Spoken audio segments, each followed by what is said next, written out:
Տենց շուտ երկար բան չկա ասելու։ Միակ բանը մամուլի համար, որ մենք ցանկանում ենք ներկայացնել, իրականացվել է խուզարկություն,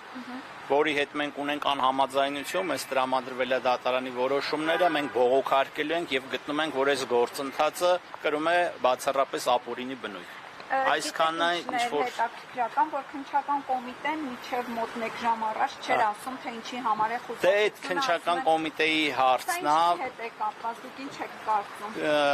Ես կարծիքներս բային չեմ ցանկանում հայտնել։ Միակ բանը, լավ, հանգիստ հավաքվեք։ Եթե հնարավոր է այս կողմ Դե ինչպես գիտեք տեղի ունեցել խուզարկություն, մեզ տրամադրվել է դատարանի որոշումը, մենք այն բողոքարկելու ենք, մնացած մասով նախազգուշացված ենք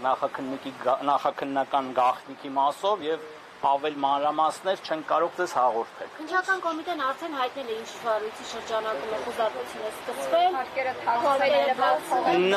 նման բան գոյություն չունի, մենք գտնում ենք սա ինչ որ ապօրինությունների շղթա է, որը կանխատեսելի էր եւ կարծում եմ դեռ շարունակվի։ Ես չեմ ուզում ենթադրություններ անեմ, իրավաբանական process-ների համար եմ պատասխանատու, մնացածը մենք մամուլի համար կհրապարակենք։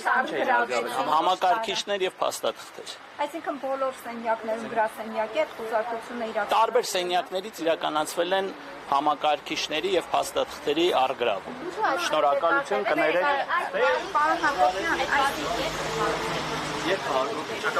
Հաղորդվա վարույթներ են իրանք, նոր չեն, չեմ կարող ասել, բայց չեմ տիրապետում։ Բայց շատ վաղուց, մինչև այս հայտնի դեպքերը հարուցված վարույթներ են դրանք։ Այսինքն նախքան Սամվել Կարապետյանին ձերբակալ 24 թվի վարույթ։ Այսինքն 2 եւ 1 տարվա վաղեմության բաներ են, հա, սրանք։ Մի քանի վարույթներով է, մի վարույթը 23 թվին է, մեկը 24-ի, մեկը ոնց որ թե 25։ Հիմա արդեն աշխատակիցները կարող են ներս մտնել, շարունակել Խուզարկությունը ավարտվել, այո։ Դուք ներկայանաք։ Կադրը։ Աստաբաններն